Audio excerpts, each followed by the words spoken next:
If today was your last, would you still waste it? And if life never stopped, would you still build so small? This video isn't about hype, it's about truth. Most people live like they've got endless time, but act like they don't believe in tomorrow. They wait, they overthink, they hold back, and before they know it, years pass and nothing changes. But there's a better way. You can live like every moment matters and still build something real that lasts beyond you. You don't have to choose between presence and progress, you can have both. This message will challenge how you see your time, your goals, and yourself. It will push you to stop watching life from the sidelines and start showing up fully today. Because the real win? Living like this is your only shot, and building like you'll keep becoming someone greater day after day. Watch this to the end. It might be the reset you didn't know you needed. Chapter 1. Face today with full presence and no hidden regrets. When you wake up in the morning, the day doesn't ask for your permission. It's already started. The clock is ticking, and time is moving forward whether you're ready or not. That's the truth we often forget. We move through our routines half awake, thinking we have endless tomorrows to fix, to try, to love, to say what we mean, to start that project, to change that habit. But what if today was it? What if this was your last shot to give everything you've got to life? How would you show up then? Most people live as if they'll live forever. They save their best energy for later, their kind words for later, their dreams for later. But later has broken more dreams than failure ever has. When we live half present, we live half alive. To face today with full presence means you decide to stop waiting for a better moment and start living this one with everything you've got. Presence is not a complicated idea. It's the simple act of being here, not in the regrets of yesterday, not in the worries of tomorrow, but in the reality of this moment. When you eat, taste your food. When you talk to someone, listen with your whole attention. When you work, focus on what your hands are doing. Life doesn't happen in your plans, it happens in your awareness. People often say they want a better life, but a better life begins with being fully alive in the one you already have. You don't need to be richer or smarter to start living differently. You just need to stop running from your moments. Every moment you live halfway, every conversation you rush through, every sunrise you ignore, is a small piece of life you never get back. Regret doesn't come from failing. It comes from not trying. It comes from knowing you could have done better but didn't. It's the quiet pain of unfinished efforts, unspoken words, and unlived days. Facing today with full presence means refusing to collect regrets. It's looking at the day and saying, I gave it all I had. I showed up with honesty, with courage, with effort. When you live that way, life starts to open up. You start noticing things you've missed for years, the way your child laughs, the warmth of sunlight on your skin, the simple peace of a morning routine done with purpose. You begin to feel alive in ordinary moments, and that feeling, that connection to the present, that's what makes life worth living. But presence requires effort. It's not easy in a world that constantly pulls your attention in 100 directions. Your phone, your notifications, your worries about tomorrow, they all steal your attention little by little. To be present, you have to fight back. You have to train your mind to come back to this moment again and again. When your mind drifts, bring it back. When you catch yourself lost in thought, take a breath and look around. Notice where you are. Feel the ground beneath your feet. That's where life is. The truth is, we don't need more time, we need more awareness of the time we already have. You could live 80 years, but if you spend most of it distracted or waiting, you'll feel as if you never really lived. You could live 40 years fully awake, and that life would feel rich, meaningful, and complete. The quality of your life isn't measured in years but in presence. Facing today with full presence also means being honest with yourself. It means asking, what am I avoiding? Maybe it's a conversation you need to have, a dream you've been afraid to chase, a truth you've been unwilling to face. Every day you delay, you trade a little piece of your potential for comfort. Comfort feels good now, but it steals growth later. When you live like today is your last, you don't waste time pretending. You say what needs to be said. You forgive faster. You appreciate people more. You do the work with your whole heart. You live clean, not perfect, but honest. You stop carrying guilt and grudges because you realize how pointless they are. You stop living for approval because you understand that nobody remembers your doubts. They remember your actions. Many people wake up one day realizing they've been busy but not fulfilled. They've achieved things, but they haven't lived. They were so focused on someday that they missed every today. Don't make that mistake. Life doesn't give refunds for wasted time. Every sunrise you get is a new invitation to show up completely. Presence also means accepting life as it is, not as you wish it to be. Most stress comes from fighting reality, from wishing things were different. But when you accept what is, you free your energy to do something about it. You stop being a victim of your situation and start being a participant in your own life. Acceptance doesn't mean you give up. It means you see clearly where you are so you can move forward wisely. There's another part to presence: gratitude. Gratitude grounds you in the now. When you focus on what's missing, you live in lack. When you notice what's good, you live in abundance. Even in hard times, there's something to be thankful for: the fact that you're still breathing, still learning, still capable of change. Gratitude doesn't make life perfect. It makes life clear. It shifts your mind from what's gone wrong to what's still possible. Every day you live fully present. You train your mind to see beauty in simplicity. The morning air, a smile, a meal, a quiet walk. These become experiences, not routines. You stop chasing happiness and start feeling it in small, real ways. You realize happiness was never in the next big thing.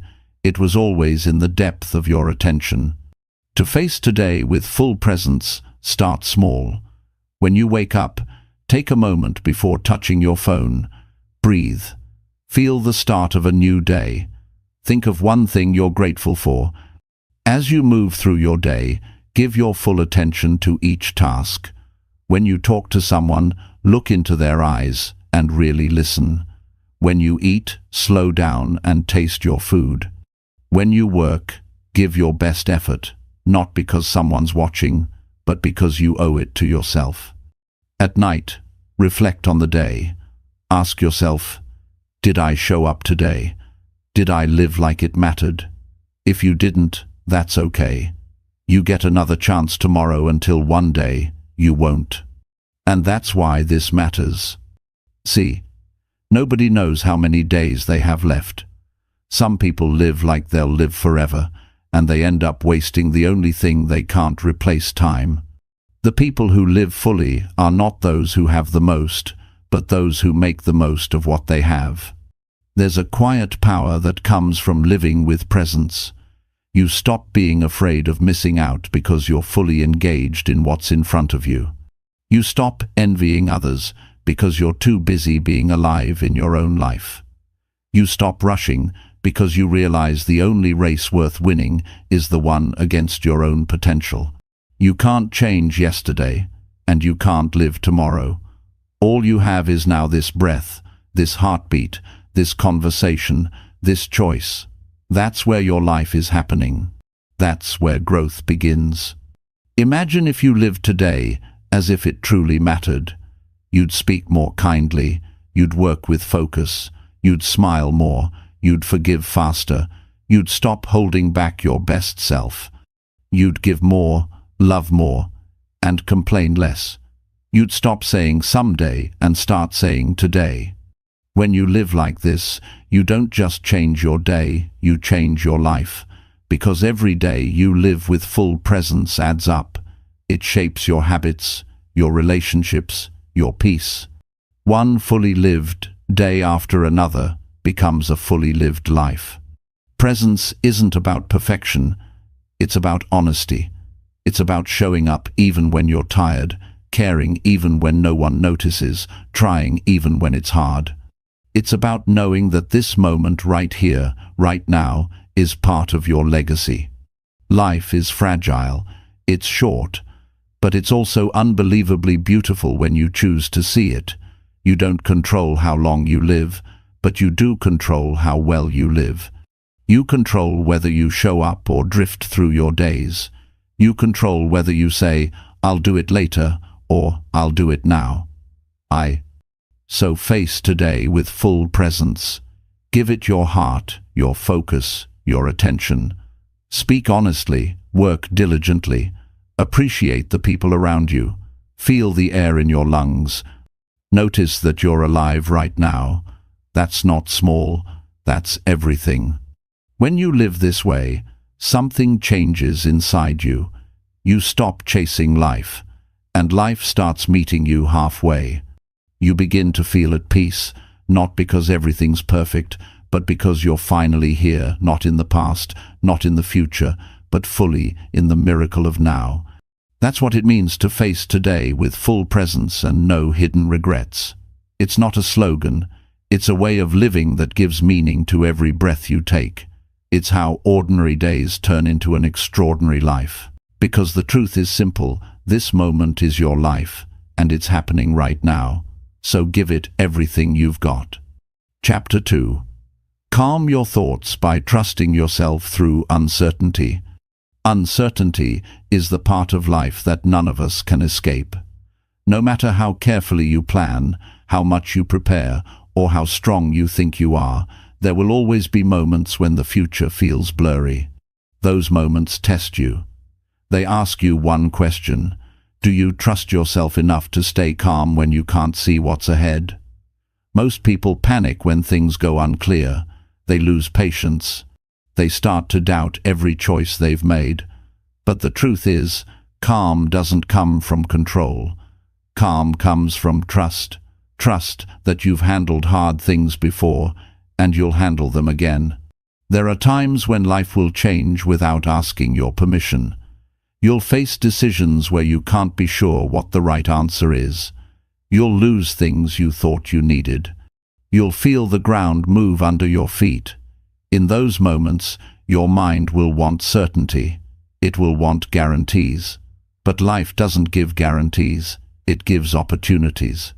And how you handle uncertainty decides how strong you become. When fear hits, the first instinct is to overthink. You start replaying scenarios in your mind, searching for a sign, a reason, a plan that makes you feel safe. But overthinking doesn't make you safe. It just drains your energy.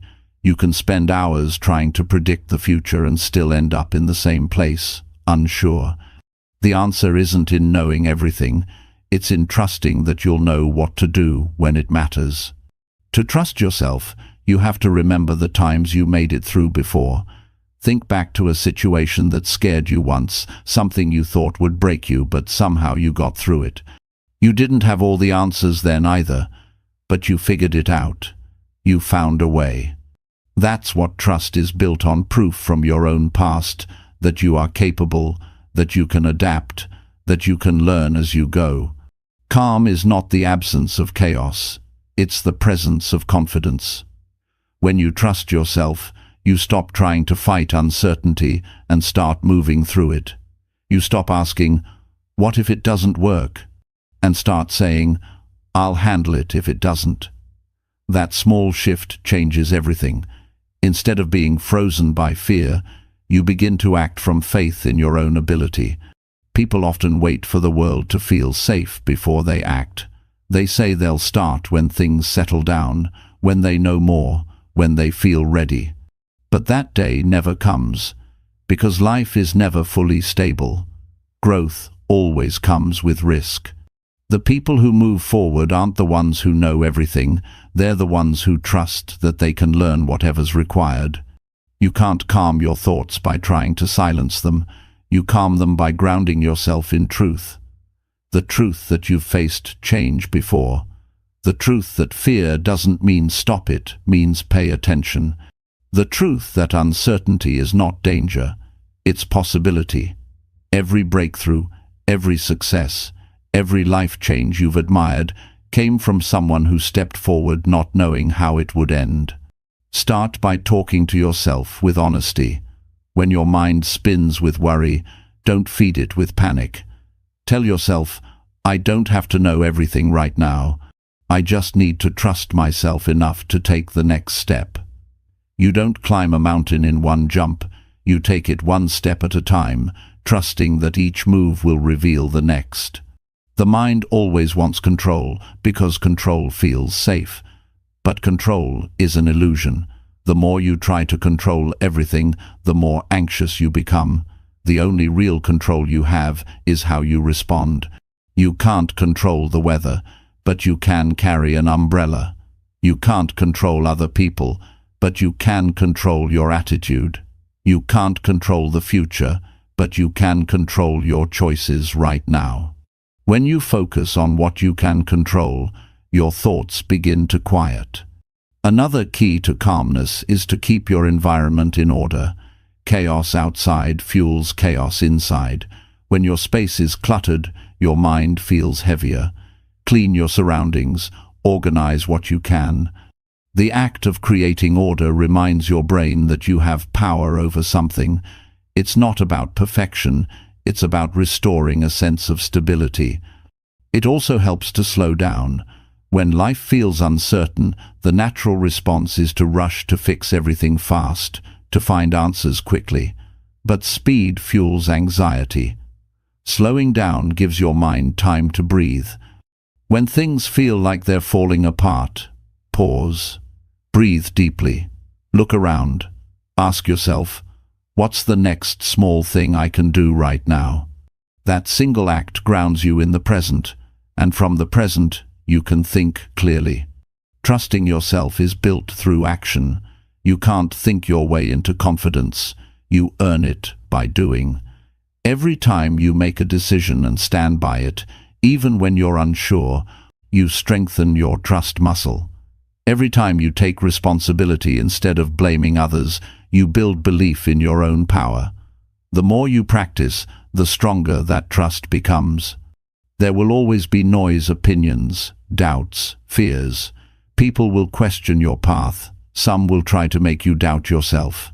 That's why self-trust is vital. When you trust yourself, you don't crumble under pressure.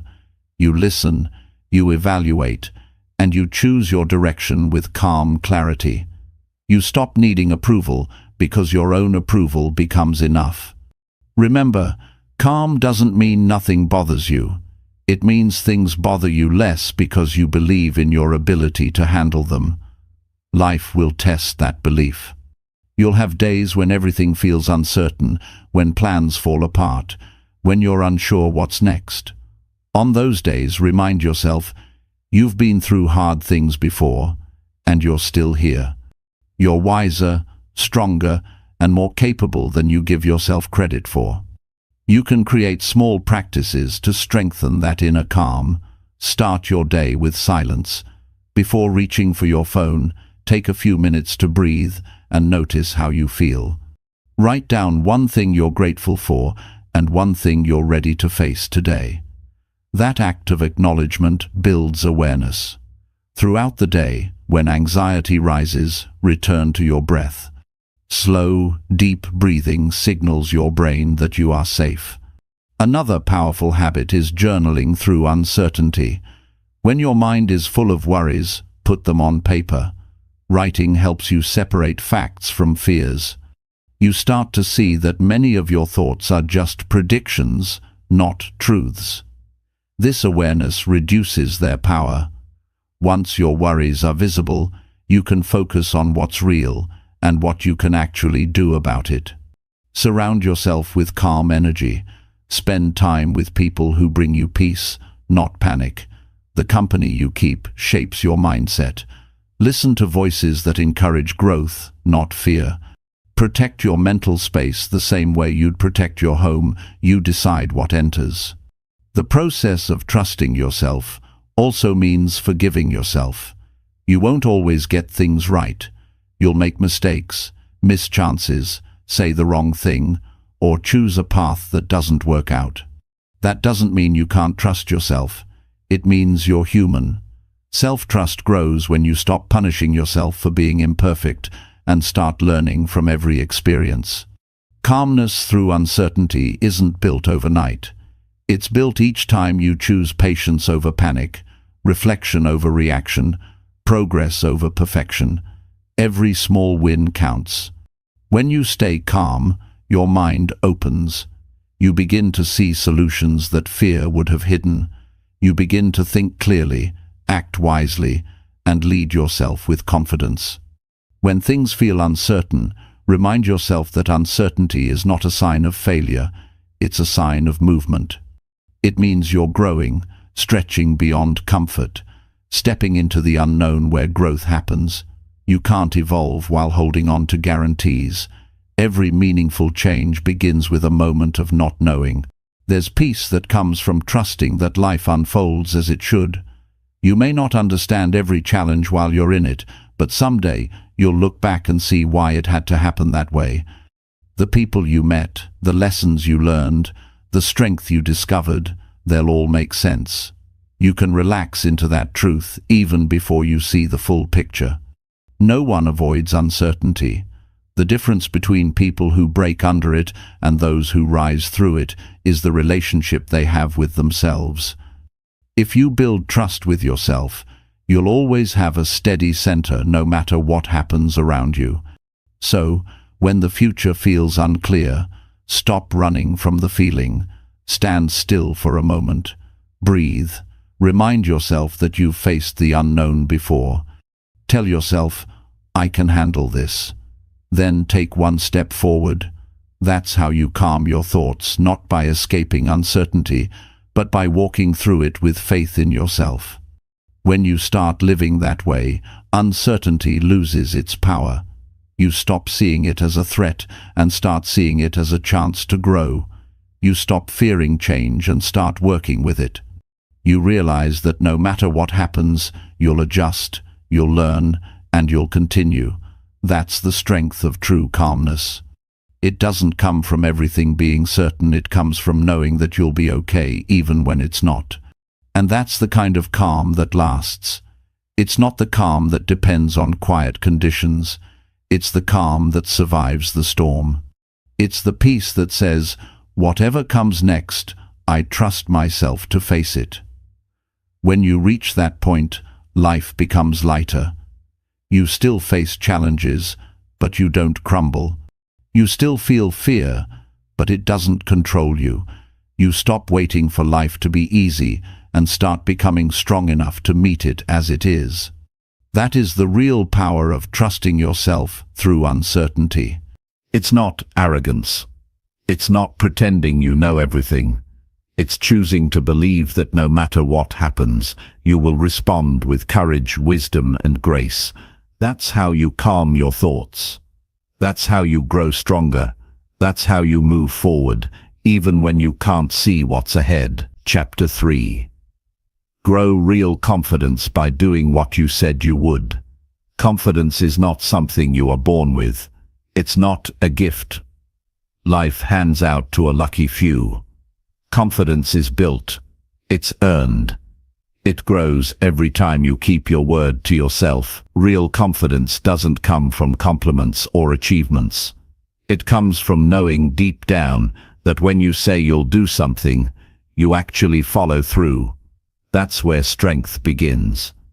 In quiet promises that you keep when nobody's watching. Most people think confidence is about feeling ready before they start. They wait for the right mood, the right motivation, the right moment. But those moments rarely come. The truth is, confidence doesn't appear before action.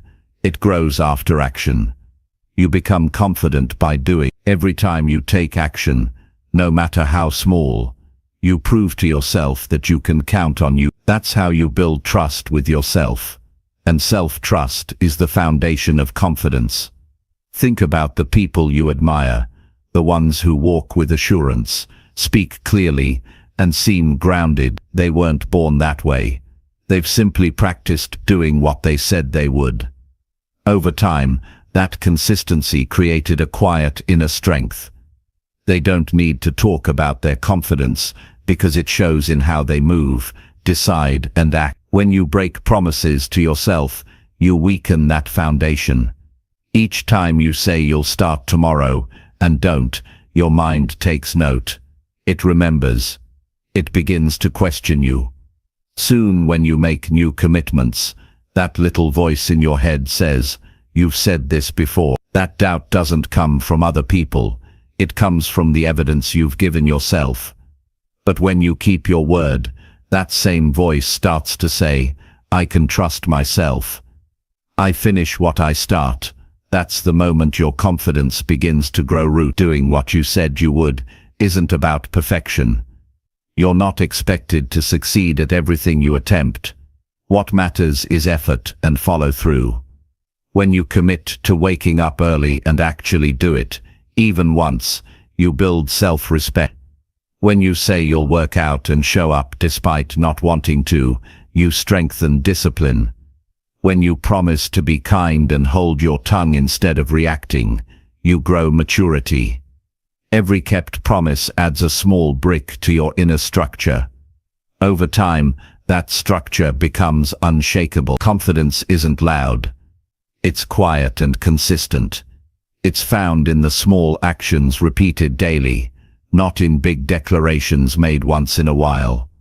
If you tell yourself you'll study for 1 hour, do it. If you tell yourself you'll read instead of scrolling your phone, do it. It's not the size of the action that matters, it's the integrity behind it. Keeping your own word builds a sense of personal credibility that no one can take away. Every time you break a commitment to yourself, your mind loses a bit of faith in you. That's why people often feel uncertain or insecure, not because they lack ability, but because they've stopped trusting their own follow-through. They've made too many promises that never became action. To rebuild that trust, start small. Set one simple goal, something you can complete today, and do it. Finish it fully. Don't overpromise, just deliver. Confidence grows when you collect small wins. When you keep your word, your relationship with yourself changes. You begin to respect your own effort. You feel proud of yourself, not for what others see, but for what you know you've done. That pride is healthy. It's the kind that gives you quiet strength, not arrogance. It reminds you that you're capable of creating results, not just wishing for them. People often chase motivation, thinking they need to feel inspired before they take action. But it's the other way around. Action creates motivation. Every time you take a step, even when you don't feel like it, your brain learns that you're serious. The next time, it becomes easier. Over time, your mind associates effort with results, not fear. That's when confidence becomes natural, not forced, not fake, just part of who you are. If you want to grow real confidence, learn to finish what you start. Most people begin strong and fade quickly. They get excited, make plans, and lose energy when it gets hard. But the magic happens after it gets hard. That's where growth lives, in the moments you'd rather quit, but choose to keep going. Every time you push through, you prove something powerful to yourself. You are reliable, and reliability breeds confidence. There's a quiet satisfaction that comes from doing what you said you would. It's not about showing off or seeking approval. It's about knowing that your word has value. When you say "I will," it means something. That self-honor changes how you see yourself. You walk taller, you speak clearer, you make choices with conviction, because you know you follow through. Real confidence is not about pretending to be fearless. It's about acting, even when you feel uncertain. You might doubt yourself, but you still move forward. You might feel nervous, but you still show up. You might fail, but you still try again. That persistence creates self-belief stronger than any praise from the outside world. Building that kind of inner strength takes time, but it's worth it. The best way to start is by choosing one area of your life where you've been inconsistent. Maybe it's your health, your studies, your work habits, or your relationship. Pick something you've promised yourself many times, but never followed through on. Make a decision today, not a wish, not a plan, but a real decision to follow through this time. Break it into small, doable actions. When you complete one, move to the next. You'll notice something powerful after a few days. Your self-talk begins to change. Instead of saying, "I hope I can," you start saying, "I know I can." That shift is real confidence taking shape. It's not arrogance. It's the calm assurance that comes from evidence, the evidence of your own actions. The world rewards people who do what they say. In work, in relationships, in life, reliability is power. People trust those who keep their word. Opportunities flow toward those who follow through. And while others waste time talking about what they'll do someday, you'll be quietly building results that speak louder than words. Confidence also grows when you stop breaking promises to yourself for the sake of others. It's good to be kind, but not at the cost of your self-respect. If you told yourself you'd take time to rest, don't give it away to please everyone. If you committed to a goal, don't abandon it to avoid discomfort. Self-trust means honoring your word even when it's inconvenient. Sometimes the hardest promises to keep are the ones no one else knows about. Those private commitments, like getting up earlier, reading more, or staying consistent with your craft, those are the ones that truly shape you. No applause, no recognition, just quiet consistency. That's where your strength builds. That's where you learn discipline, and discipline is the parent of confidence. You'll have days when you slip. You'll miss a task, lose focus, or feel lazy. That's okay. Confidence isn't destroyed by one mistake. It's lost when you stop trying. When you fall short, own it. Don't make excuses.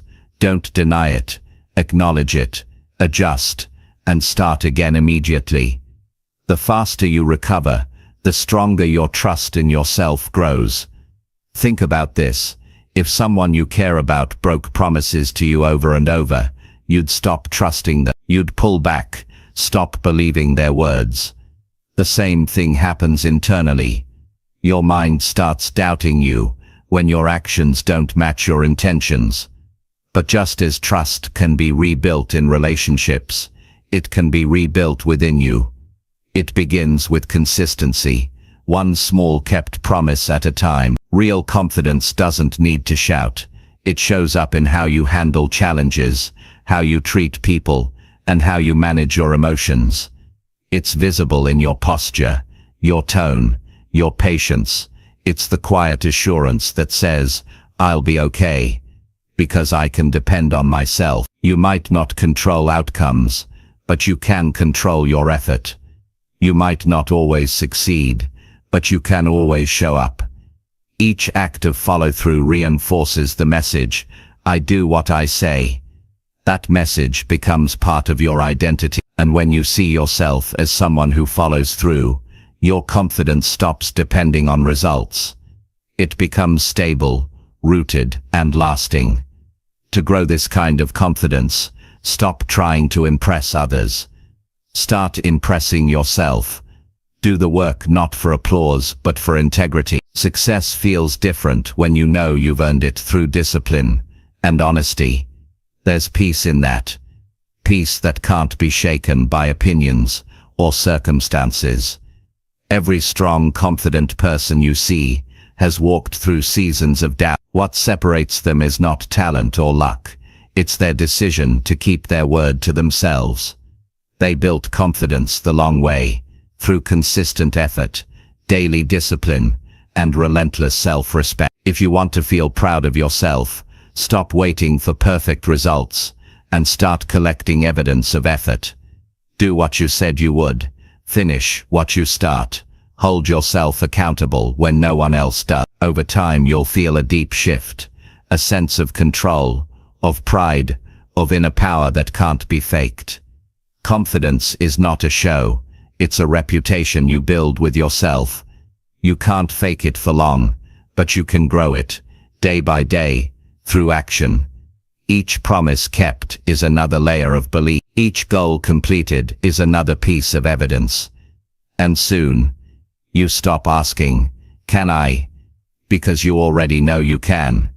That's how real confidence is built, not through words, not through image, through doing what you said you would. Especially when it's difficult, especially when it's lonely, especially when it doesn't seem to matter. Because that's the moment it matters most. That's the moment when your character is built, and that character becomes the foundation of a confidence that no failure, no criticism, and no challenge can ever shake. Chapter 4. Act now on what you know your heart has delayed. There comes a point in life when you already know what you need to do. You've thought about it long enough, talked about it enough, planned it enough, and convinced yourself that you'll start when things feel easier. But the truth is, your heart has known for a long time what needs to be done. The problem isn't knowledge, it's hesitation. And hesitation is the silent killer of dreams. Acting now is what separates the people who build lives of meaning from those who only imagine them. There's something inside every person that whispers what's right. You feel it in quiet moments, when you're alone, in those flashes of truth that appear before fear takes over. It's that inner voice that says, "You need to start this. You need to change that. You can't keep living this way." Most people hear it, but very few act on it. They bury it under distractions, logic, and excuses, because following it usually means stepping into the unknown.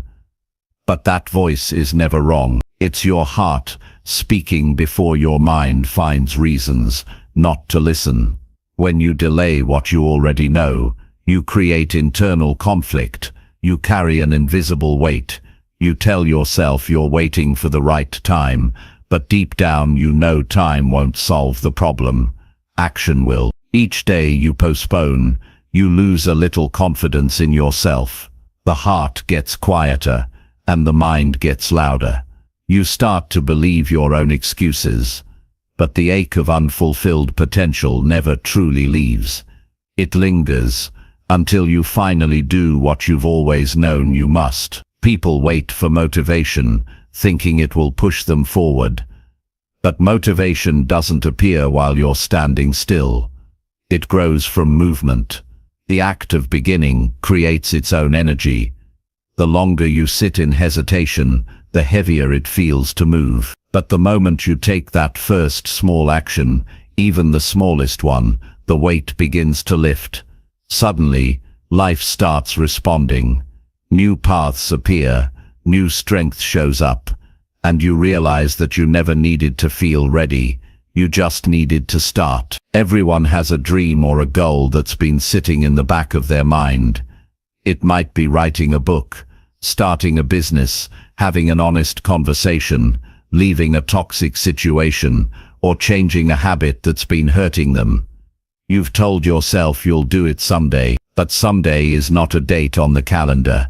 It's an illusion that keeps you safe, but stuck. Acting now doesn't mean you'll get it all right. It means you're finally choosing to move instead of standing still.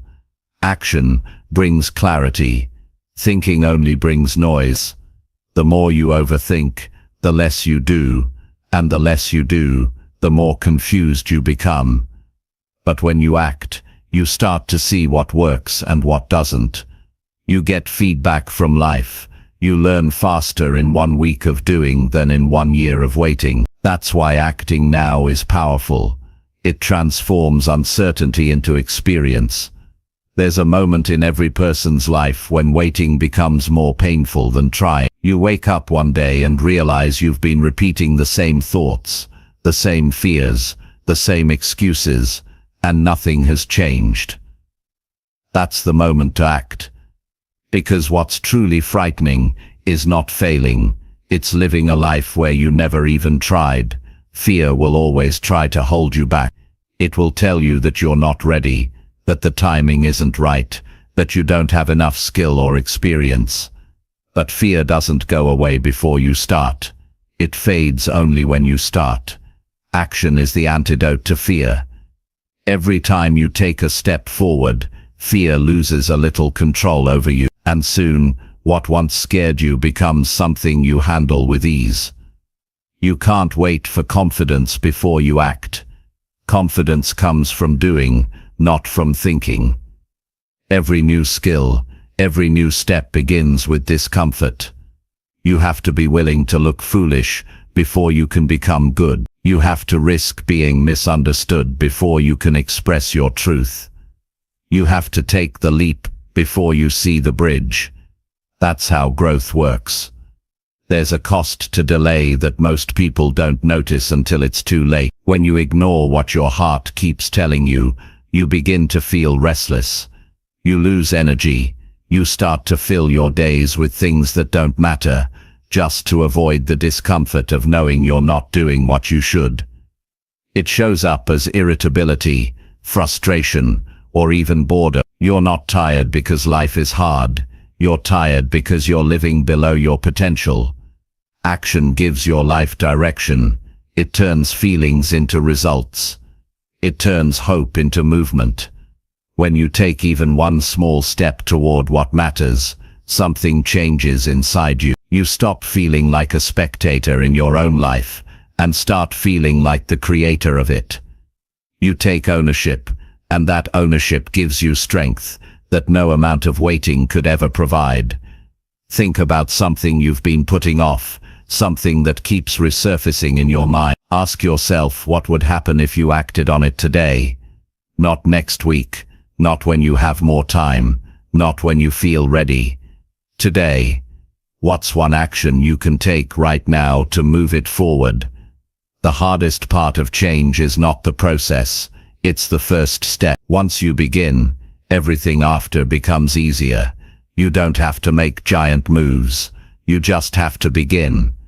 Send the email, make the call, write the first paragraph, start the workout, register the idea. Change begins with one decision followed by one action. And if you stay consistent with those small actions, momentum takes over. You'll wonder why you ever waited so long. You might think starting small won't make a difference, but what feels small today becomes significant tomorrow.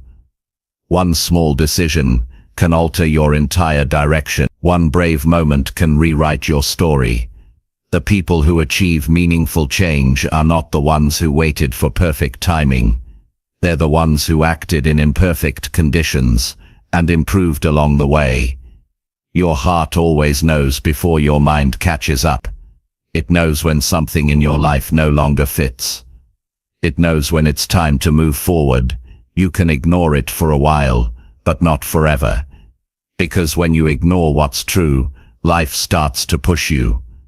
The signs get louder, missed opportunities, recurring frustrations, inner emptiness. The world has a way of nudging you until you finally listen. Acting now isn't about chasing success. It's about aligning your actions with your truth. You owe it to yourself to follow through on what your heart has delayed. You owe it to the person you're becoming. Every time you follow that inner pull, you expand your life. You grow new courage, new skills, and new confidence. You start to trust your instincts again. You begin to live with clarity instead of confusion. There's something freeing about taking responsibility for your own progress. When you stop waiting for someone else to push you, you realize that the power has always been in your hands. No one is coming to save you. No one is coming to hand you your dream. It's your move. The more you wait for perfect conditions, the more opportunities slip through your fingers. Sometimes you delay because you want certainty, but certainty doesn't exist. You'll never know how things will unfold until you start. The people who achieve great things rarely knew how it would all work out. They just had faith that action would teach them what thinking couldn't. They stepped forward into uncertainty and learned as they went. You can do the same. You might fail, you might make mistakes, you might even fall flat. But you'll grow in ways you never could have from the safety of hesitation. You'll learn what works, who you are, and what you're capable of. And when you look back, you'll be proud, not because everything went perfectly, but because you finally acted when it mattered. Each moment you act on your truth, you reclaim a piece of your power. You stop living by fear and start living by intention. You realize that progress doesn't come from knowing everything. It comes from trusting that you'll handle whatever happens. You'll figure it out. You'll adapt. You always have. Your heart delays action because it fears loss, the loss of comfort, of approval, of the familiar. But the real loss comes from not acting. You lose time, momentum, and potential. You lose the chance to grow into who you could be. Fear tells you to wait. Wisdom tells you to move. The longer you wait, the smaller your world becomes. The sooner you move, the wider it opens. The question to ask yourself isn't what if it doesn't work. The real question is, what if it does? What if the idea that's been sitting in your heart changes your life? What if the risk you take opens a door you never knew existed? You'll never find out unless you act. You don't have to be fearless to start. You just have to be willing. Courage isn't the absence of fear. It's the decision to move despite it. Every courageous act begins with hesitation, and then a choice. The choice to move anyway. That's how progress is made. Life rewards those who take action. Opportunities are like doors. They don't open when you stand and stare. They open when you push. The people who move forward are not necessarily the smartest or the strongest. They're the ones who take the first step and keep going when others stop. If you've been delaying something important, it's time to face the truth. No one is going to do it for you. You can keep waiting for permission, or you can give it to yourself. You can keep replaying the same someday story, or you can begin today and create a new one. The moment you start, you change direction. Action is the bridge between who you are and who you want to be. It's the link between dreams and reality. Every day you delay, the bridge weakens. Every day you act, the bridge strengthens. That's why you can't wait for the perfect plan. You have to start building the bridge as you walk it. You'll never regret acting on something your heart knows is right. Even if it doesn't go as planned, you'll gain something valuable: experience, wisdom, courage. But you will regret never trying. Regret doesn't come from failure. It comes from inaction. So take the step, make the move, start the thing that's been sitting in your chest for too long. The world doesn't need more people waiting. It needs more people doing. It needs people who trust their hearts enough to act on what they already know. Today is the day to stop delaying your life. You already know what needs to be done. The only question left is whether you'll do it. Your heart has waited long enough. Act now, because every moment you act on truth, you step closer to the life you were meant to live. Chapter 5. Feed your growth by doing what scares you daily. Growth does not come from comfort. It comes from friction, from stretching yourself, from walking toward what makes you uncomfortable. Every time you do something that scares you, you teach your mind that you are stronger than your fears. That is how progress happens. One small act of courage at a time. Fear is not your enemy. It is your compass. It points directly at the areas where growth is waiting for you. The challenge is to stop running from it and start using it as fuel. Most people spend their lives avoiding fear. They stay within what feels safe and familiar. They build routines that protect them from failure, rejection, or embarrassment. It feels good in the short term, But comfort is a silent trap. When you stay in it too long, it begins to shrink your confidence, your curiosity and your potential. You start to play small without even realizing it. You stop exploring what you're capable of, and instead, you repeat what you already know. That's how people end up stuck. Not because they lack ability, but because they've stopped facing what scares them. Doing what scares you daily doesn't mean chasing danger or chaos. It means doing what challenges your limits. It's speaking up when your voice shakes. It's saying no when it would be easier to please everyone. It's admitting when you're wrong. It's trying something new when you don't feel ready. It's showing your work to the world even when you fear judgment. Growth lives in these moments, the small daily choices that push you just beyond where you're comfortable. Fear is a signal that something matters. You don't get afraid of meaningless things. You get afraid when something touches your sense of identity, pride or purpose. That's why your biggest fears often hide your biggest opportunities. The fear of failure hides the chance to succeed.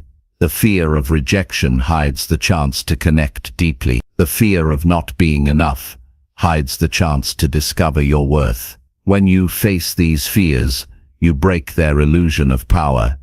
There's a part of your brain designed to keep you safe. It doesn't care about your dreams. It cares about your survival. It will try to protect you from anything uncertain. But the problem is, growth is always uncertain. So when you start doing what scares you, that part of your brain protests. It tells you to stop, to wait, to stay comfortable. If you listen, you stay stuck. But if you act anyway, something shifts. You show your mind that fear doesn't mean stop. It means pay attention and keep going. Think about the last time you did something that scared you, really scared you. Maybe it was speaking in public, having a hard conversation, or trying something completely new. Remember the feeling before you started, the tension, the doubt, the racing heart. Now remember the feeling after you did it. Relief, pride, energy. That's not coincidence. That's your spirit expanding. Every time you face a fear, you create a new reference point that says, I can handle this. And the more you do it, the more powerful you become. Fear loses its control when you face it regularly. The more you confront it, the smaller it feels. The people who seem fearless aren't born that way. They've just practiced courage more often. They've built a habit of doing uncomfortable things until fear becomes familiar. They've learned that discomfort is temporary, but regret lasts much longer. You don't have to take massive leaps to grow. Start with small acts of courage each day. Approach the coworker you've been intimidated by. Share an idea you've been holding back. Go to the gym when you don't feel like it. Learn a new skill that makes you feel awkward at first. Every small act adds up. Over time you build emotional strength, mental flexibility, and self-trust. When you feed your growth through fear, you stop being controlled by what others think. You stop asking for permission to live boldly. You become your own source of validation. People who avoid fear often seek approval from others because they don't trust their own judgment. But once you begin to face what scares you, you realize that the only opinion that truly matters is the one you have of yourself. Growth through fear changes how you see challenges. Instead of asking, what if this goes wrong? You start asking, what if this teaches me something valuable? You begin to understand that even when you fail, you win. You win wisdom, resilience, and experience. You can't lose when you're growing. The only loss comes from standing still. Doing what scares you daily isn't just about big dramatic changes. It's also about emotional courage. It's about allowing yourself to be honest when it's uncomfortable. It's about forgiving someone who hurt you. It's about letting go of control. It's about showing love without expecting anything back. These acts of emotional strength stretch your heart, not just your skill. And that kind of growth transforms you from the inside out. Fear often disguises itself as logic. It will give you perfectly reasonable excuses for not acting. It's not the right time. I need to prepare more. I'm too busy right now. But if you listen carefully, you'll notice that logic is just fear wearing a mask. It's trying to keep you safe from the discomfort of change. The way to break through is to notice the excuses and move anyway. Action exposes fear for what it really is. Just a feeling, not a fact. When you live with fear avoidance, your world becomes smaller.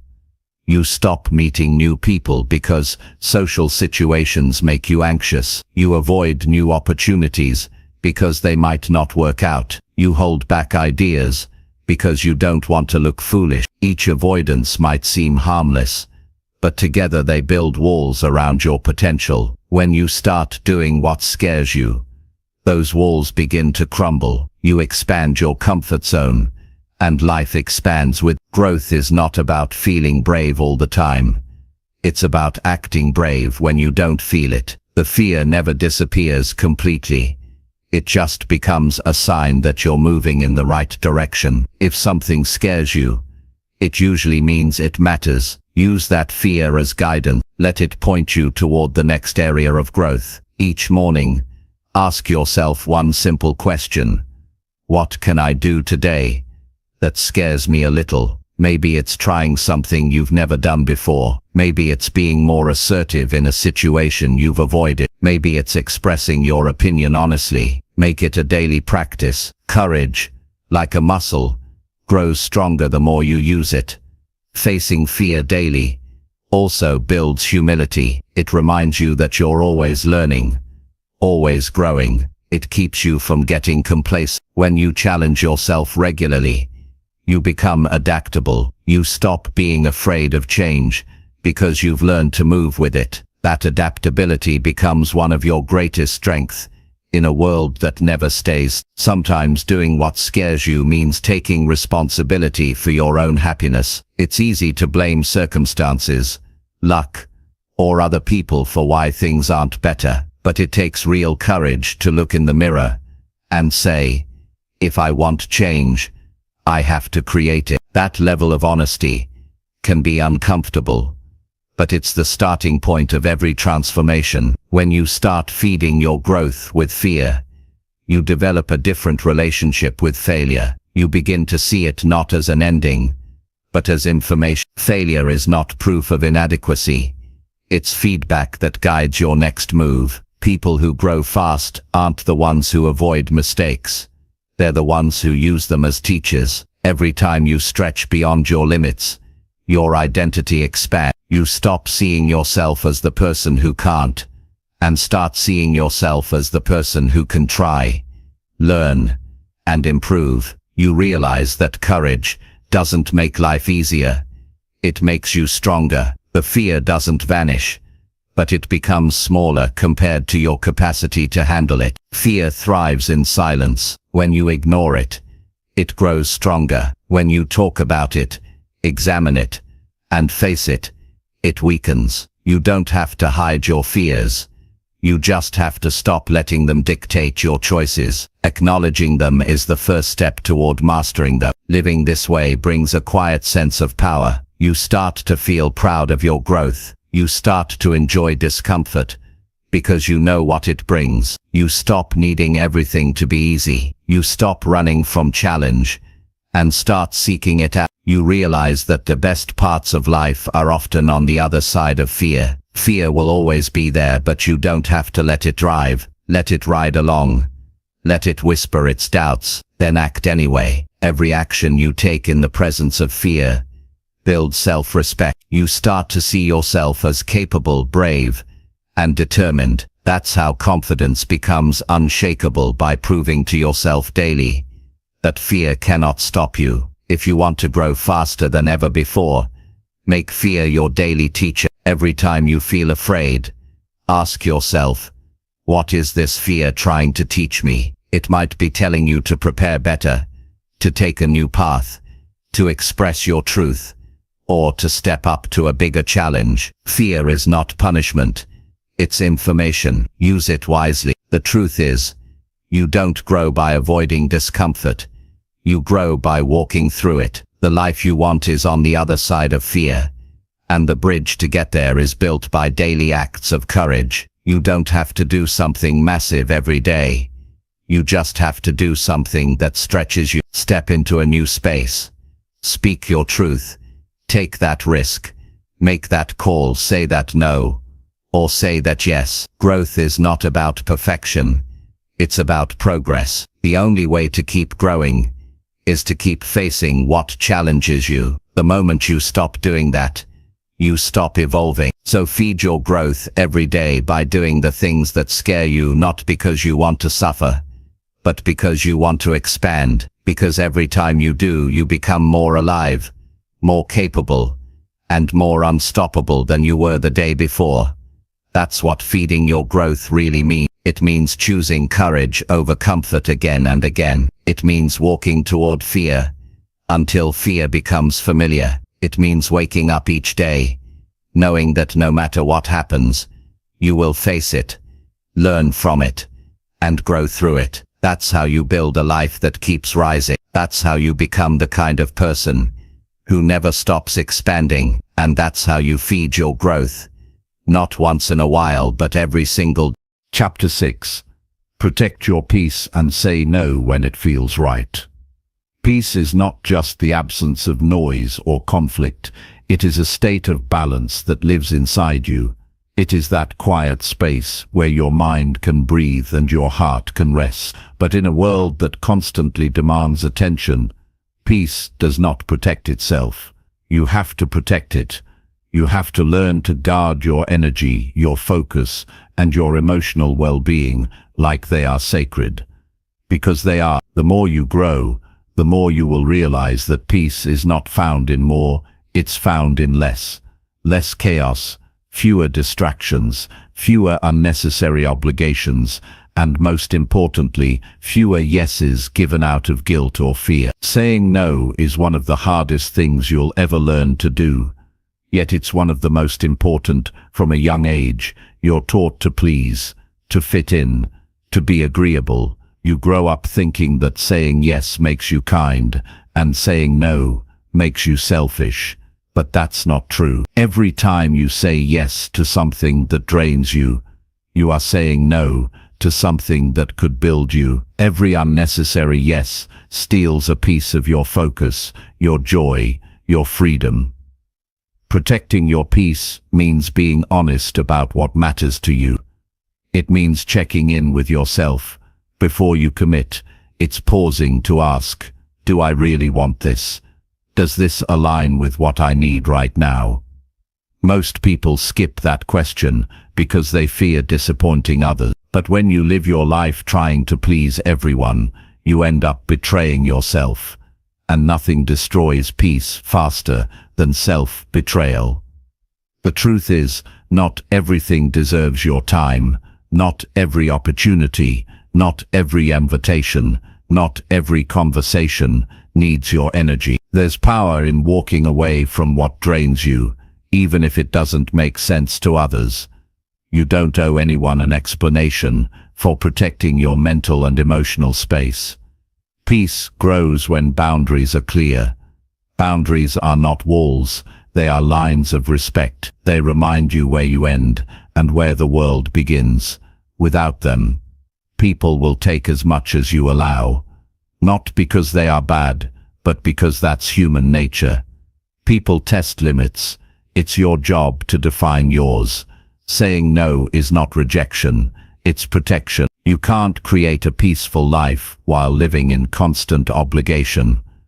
You can't rest when you're always saying yes to things that don't matter to you. Peace requires space. It needs moments of stillness. It needs time alone. It needs breathing room to exist. When you overcommit, you suffocate that space, and you begin to feel overwhelmed, resentful, and tired, not because life is cruel, but because you've handed your peace away piece by piece. There's a certain kind of strength in saying no without apology. It means you value your time. It means you've learned that peace is more important than approval. You can be kind and firm at the same time.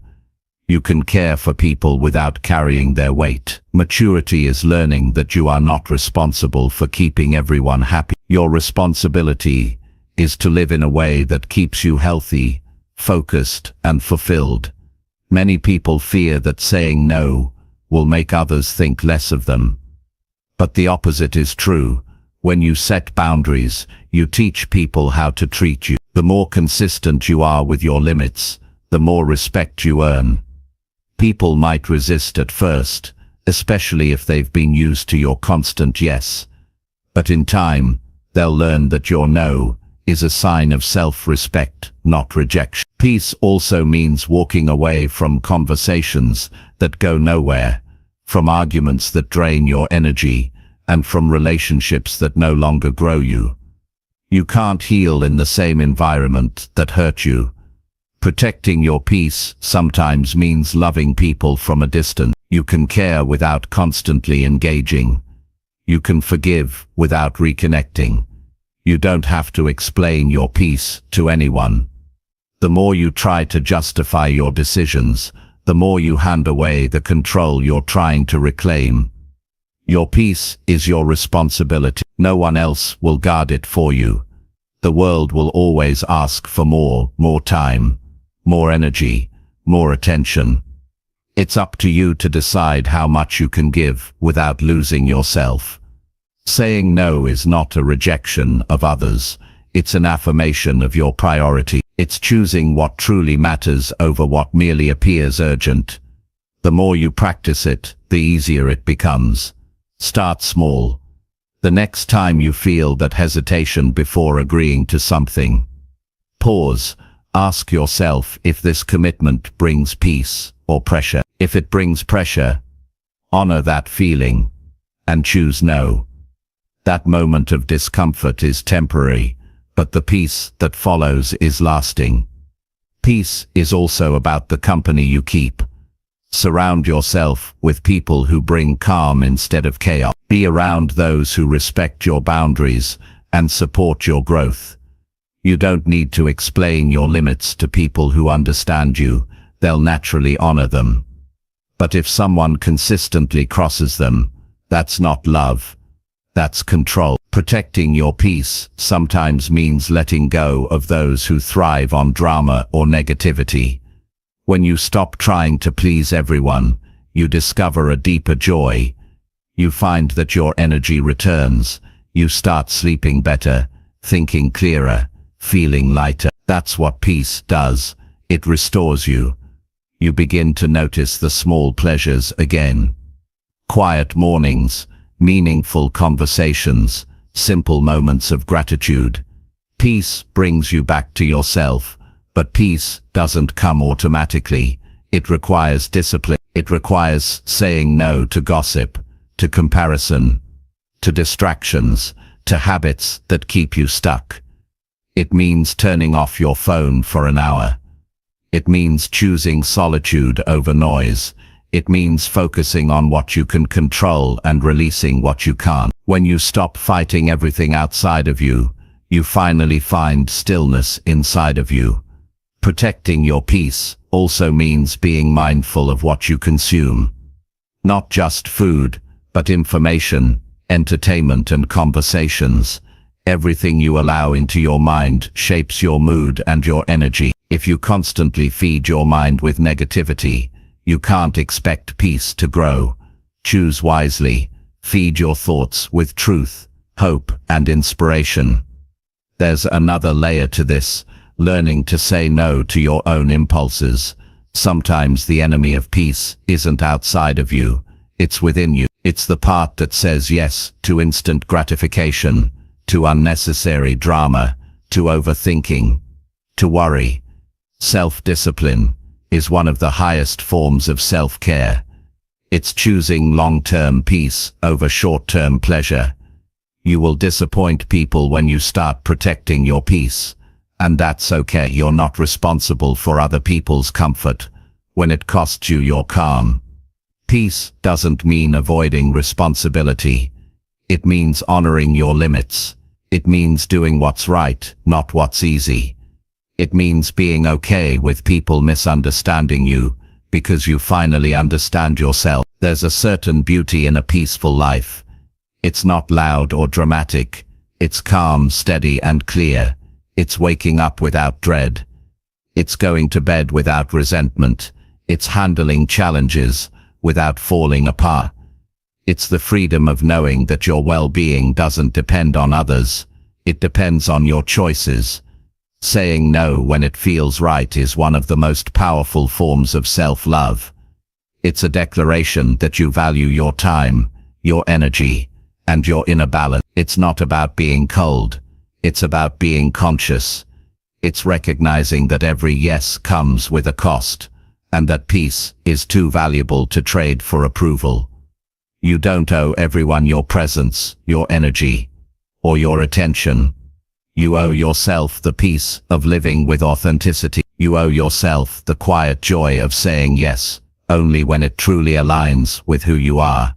Protect your peace with the same intensity that you protect the people you love, because when your peace is intact, you show up better for them too. You love deeper, you think clearer, you give from a full heart instead of an exhausted one. The world will always try to pull you in different directions, but you don't have to go where every call leads. Learn to pause before reacting. Learn to breathe before agreeing. Learn to check in with yourself before committing. These small pauses are where your power lives. You don't need to explain your boundaries, and you don't need to feel guilty for having them. Guilt is the mind's trick to keep you in old patterns. Replace guilt with gratitude. Be grateful that you're learning to value your peace, that you're learning to choose yourself without apology. Peace grows stronger each time you honor it.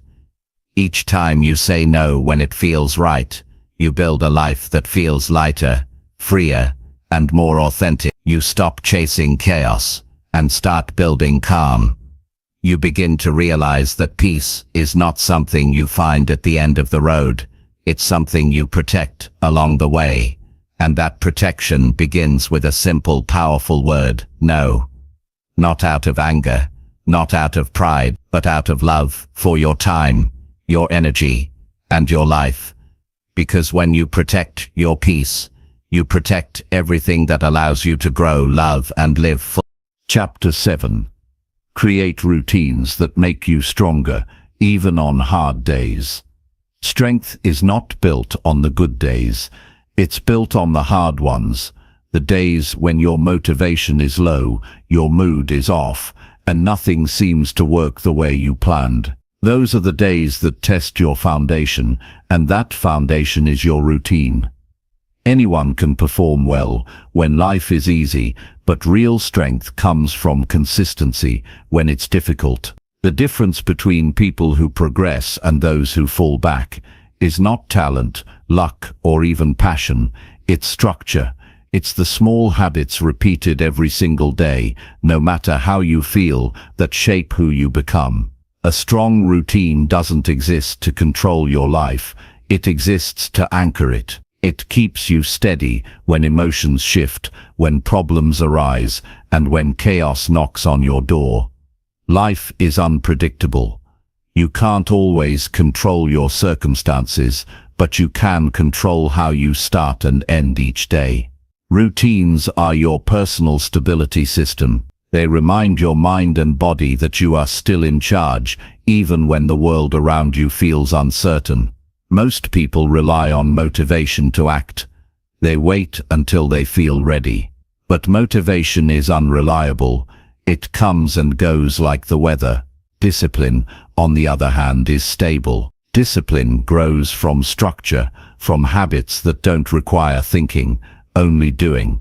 The beauty of a routine is that it saves you from having to negotiate with yourself every morning. You don't ask, should I? You just do it. And that single choice removes the mental weight that often stops progress before it begins. Creating routines that make you stronger starts with honesty. You have to know what truly helps you feel balanced, productive, and centered. Not what looks good on paper, not what everyone else does, but what actually works for you. Maybe it's waking up early and exercising. Maybe it's journaling quietly with coffee.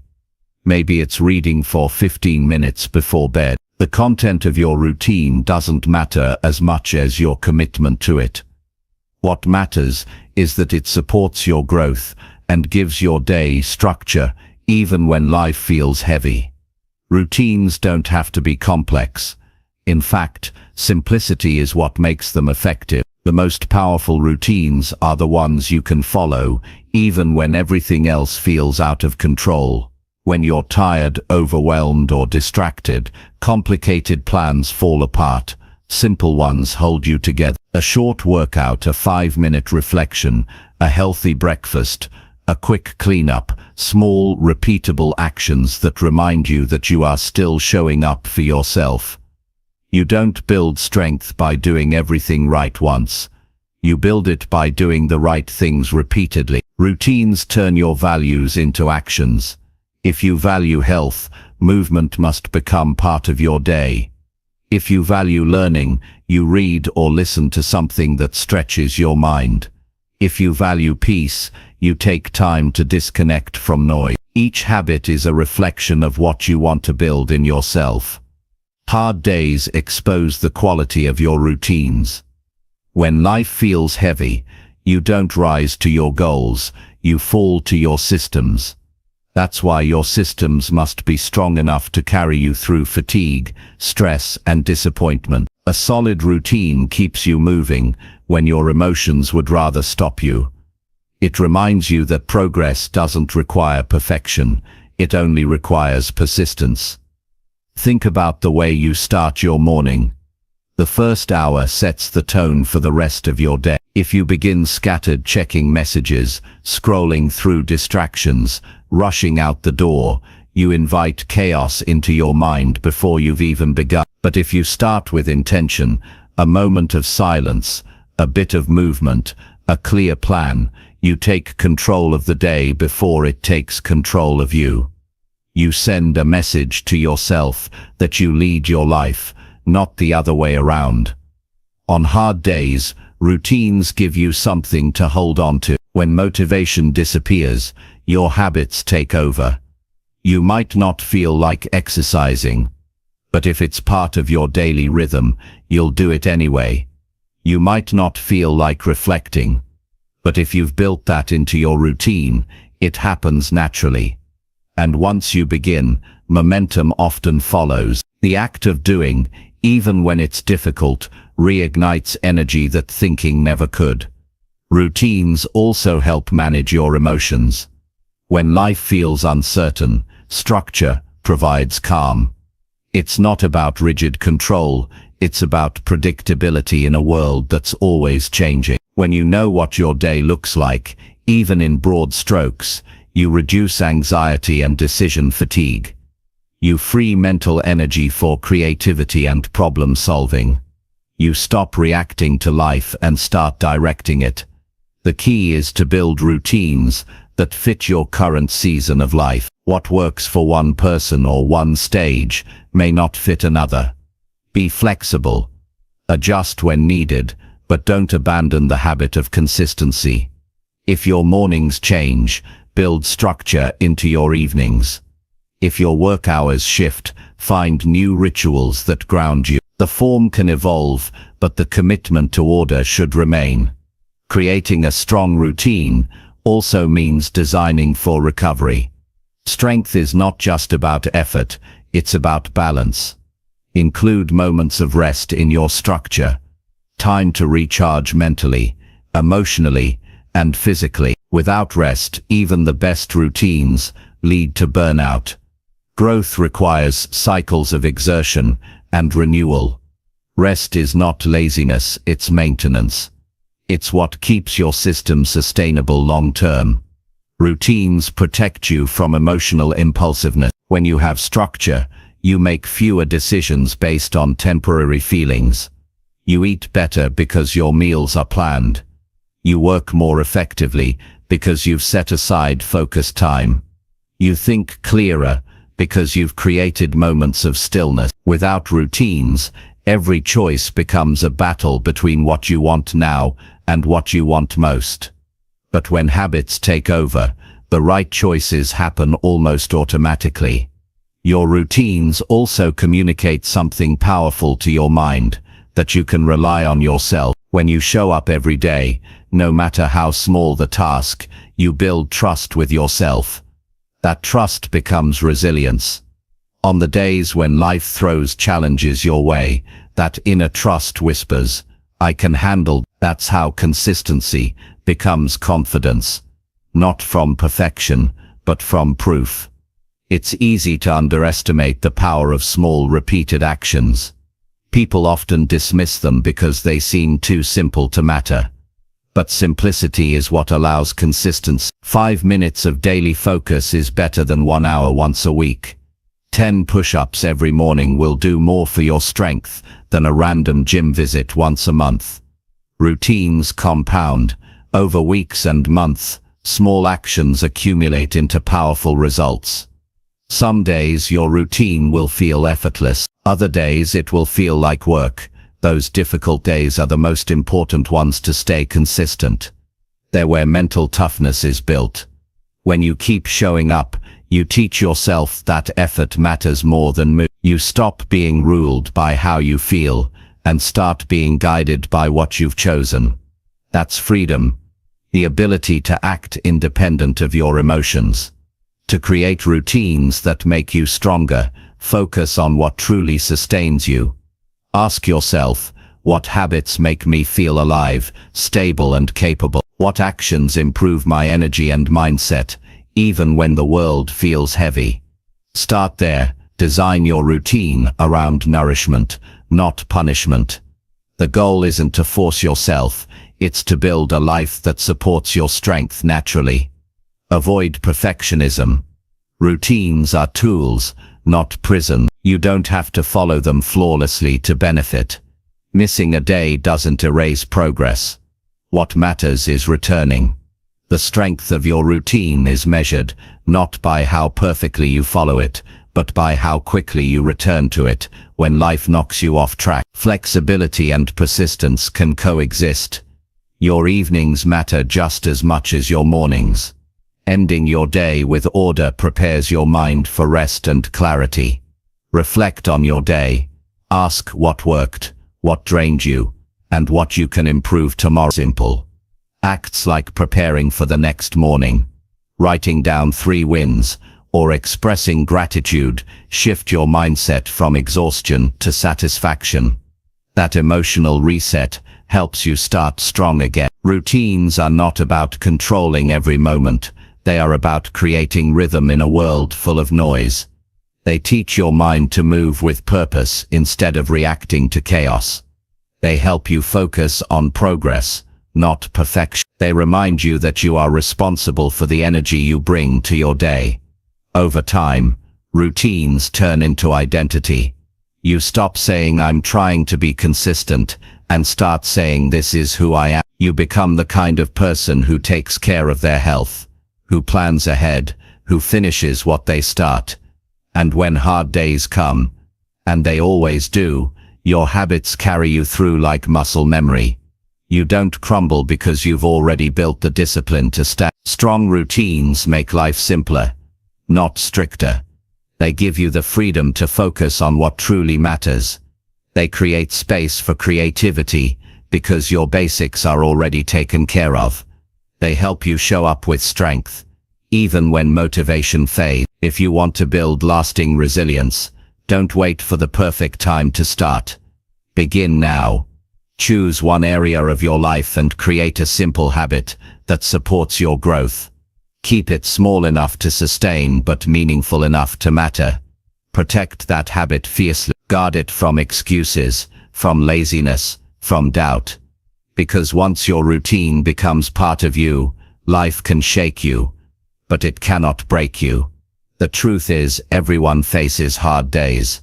No one escapes, but the difference between those who survive and those who grow is what they've built before those days arrive. Routines are your preparation for life's unpredictability. They give you strength, not because they remove struggle, but because they help you handle it with calm and confidence. So create routines that keep you grounded. Build them with care, follow them with consistency, adjust them with wisdom. Let them hold you when life gets hard. Because when your structure's strong, you are strong, and that strength will carry you through every season of your life. Chapter 8. Reflect nightly, and notice how small progress shapes you. Growth often happens quietly. It doesn't shout, it doesn't demand attention, and it rarely feels dramatic in the moment. It hides in the details, in the small choices you make, in the habits you repeat, in the things you do when no one is watching. Every night before you sleep, you have an opportunity to meet yourself again, to look back on your day and see how far you've come. Reflection is not about judging yourself, it's about understanding yourself. It's about noticing how the small steps you took today are shaping the person you're becoming tomorrow. Most people underestimate the power of reflection. They rush from one day to the next, always focused on what's ahead, rarely pausing to notice the lessons behind them. But without reflection, progress becomes invisible. You might be growing, but if you never stop to see it, it feels like you're standing still. Reflection is what turns experience into wisdom. It's what allows you to extract meaning from everything you go through. When you reflect nightly, you train your mind to slow down.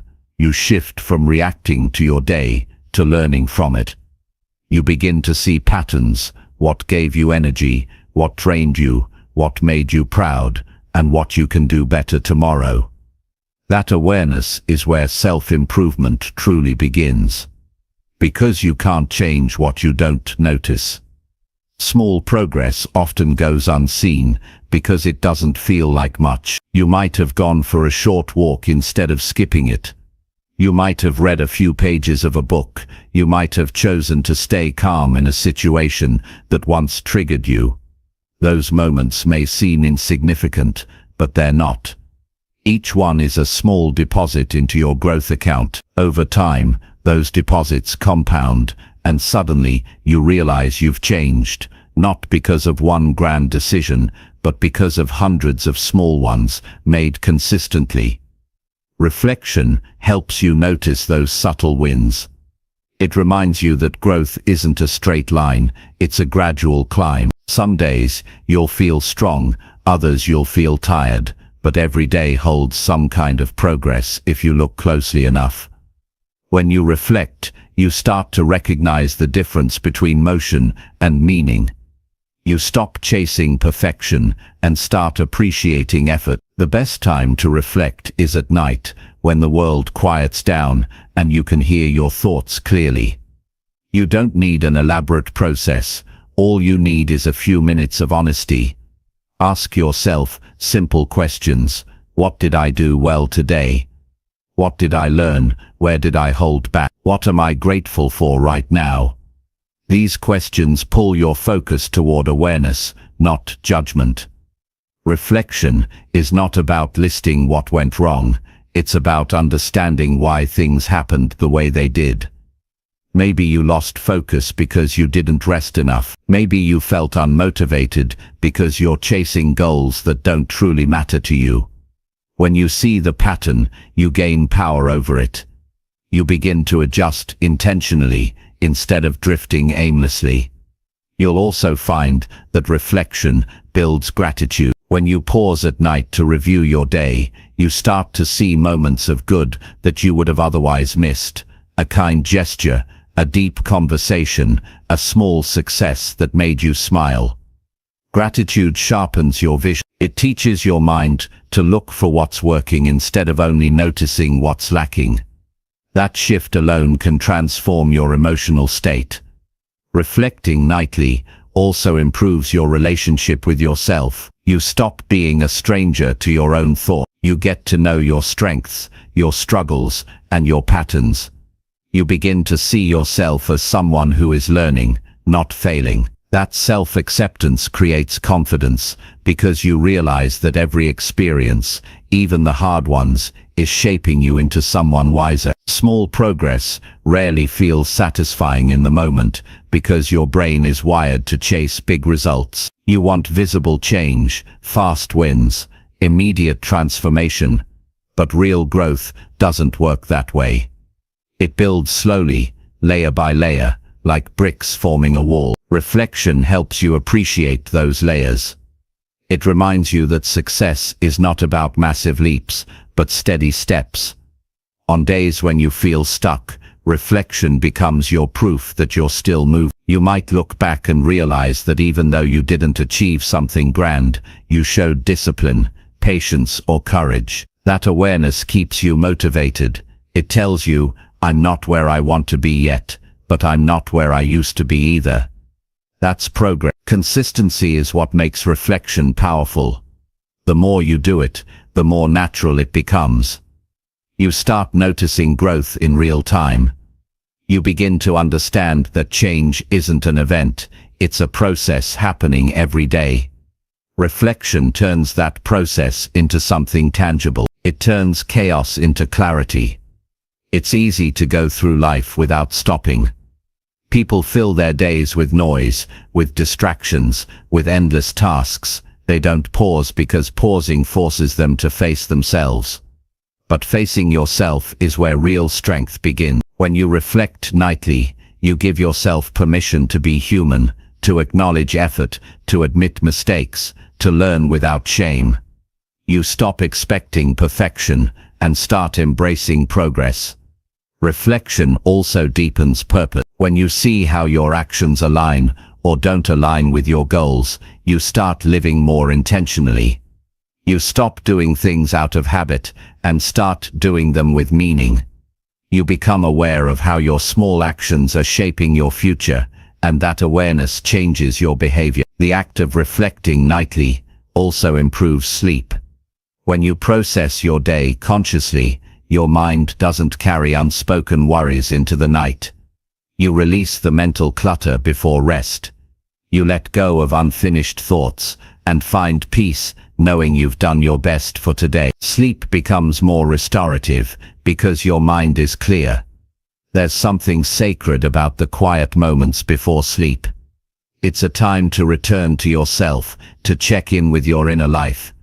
During the day, the world pulls your attention outward. Reflection pulls it inward. It helps you reconnect with what's real, your thoughts, your growth, your humanity. That connection keeps you grounded. As you build this nightly habit, you'll notice a subtle transformation. You become more aware during the day, not just at night. You'll start catching yourself in moments of choice, thinking, how will I feel about this when I reflect tonight? That awareness keeps you aligned with your values. You start living your days in a way you'll be proud to review later. Reflection also teaches patience. You stop expecting instant change. You start appreciating progress as a slow, meaningful evolution. You begin to see that even the smallest effort matters. You start celebrating small wins instead of waiting for big ones. That mindset shift keeps your motivation alive, even on slow days. If you've ever felt like you're not moving forward, nightly reflection is your solution. Because progress is not always visible in the mirror. It's found in the subtle shifts, the calmer reactions, the improved focus, the better choices. Reflection reveals that growth is happening underneath the surface, even when it's not obvious. To make this practice part of your life, create a small nightly ritual. It doesn't need to be long or complicated. Sit in silence for a few minutes. Write down 3 things you did well, 1 thing you learned, and 1 thing you want to improve. That's it. The goal is not perfection, it's awareness. Awareness fuels progress. Over time you'll start noticing patterns, the habits that serve you and the ones that don't. You'll start letting go of what no longer fits. You'll begin to fine-tune your actions to match your intentions. That's how reflection shapes growth, not by adding more to your life, but by refining what's already there. There will be nights when you feel tired and think it doesn't matter, but that's when it matters most. Reflection on hard days keeps you anchored. It reminds you that even small effort counts. You might write only one sentence, but that act says, "I'm still aware, I'm still growing." Reflection builds accountability. When you review your day, you see whether your actions matched your goals. You can't hide from yourself. That honesty can be uncomfortable, but it's powerful. It pushes you to align your behavior with your values. It turns vague intentions into clear commitment. Through nightly reflection, you begin to see how much change truly happens over time. Weeks later, you'll read what you wrote and realize that your mindset has shifted, your habits have improved, your peace has deepened. That's how progress works. Silently, steadily, until one day you look back and hardly recognize who you used to be. Reflection is an act of self-respect. It's saying, my growth matters enough for me to pay attention to it. It's how you honor your effort, your learning, and your resilience. It's how you stay connected to the person you're becoming. So each night before the world fades into silence, take a moment to meet yourself where you are. Review your day, not to criticize, but to understand. Notice the progress you made, the small wins, the subtle improvements, the times you chose better. Let that awareness fill you with quiet pride and gratitude, because those small steps are shaping you, piece by piece, into someone stronger, wiser, and more grounded than you were yesterday. Growth doesn't happen overnight, but it happens every night you choose to reflect. It's the promise that no effort is wasted, no lesson is lost, and no step is too small to matter. When you end each day with reflection, you begin each new day with clarity, and that's how transformation happens. Not in sudden leaps, but in gentle awareness, one night at a time. Chapter 9. Love your journey even when results come slowly. Loving your journey means learning to value the path even when the destination still feels far away. Most people quit not because they can't make it, but because they can't stand the wait. They stop when the results don't come fast enough, but growth is slow, progress is quiet. The best things in life take time to build. When you understand this, patience becomes your greatest strength. It's easy to be excited when things start well. In the beginning there's energy, motivation, and enthusiasm, but as the weeks go on and progress slows, that excitement fades. You start questioning yourself. Why isn't it happening yet? Why does it feel like nothing's changing? Those thoughts can eat away at your confidence if you let them. But that's the moment when real growth begins, not when everything works, but when nothing seems to. That's where you learn discipline, humility, and faith. The truth is, progress is never as quick as you expect. It hides in the background, working quietly while you keep showing up. You may not see results today, but that doesn't mean your effort is wasted. Every small action plants a seed. Every decision to keep going waters it, and eventually it grows, but not on your schedule. Life doesn't rush because you're impatient. It unfolds at the pace it's meant to. When you start to love your journey, you stop chasing the finish line and start appreciating the process. You realize that the journey itself is where you develop the strength to handle success when it finally comes. Without the waiting, without the challenge, you wouldn't build the patience, the depth, or the resilience to sustain what you're chasing. The waiting shapes you in ways the result never could. Every day that you show up is a statement of belief. It's proof that you trust the process, even when the world gives you no guarantees. Most people want certainty before they move forward. They want to see evidence that it will work. But the people who grow the most are the ones who move without evidence. They understand that faith is doing the work before the reward arrives. It's easy to fall into comparison. You see others moving faster, achieving more, and you start to feel behind. But comparing timelines only steals your peace. Everyone's journey moves differently. Some people get their breakthrough early, others get it later. The timing doesn't define your worth. What defines you is your consistency, your integrity, and your commitment to improving a little each day.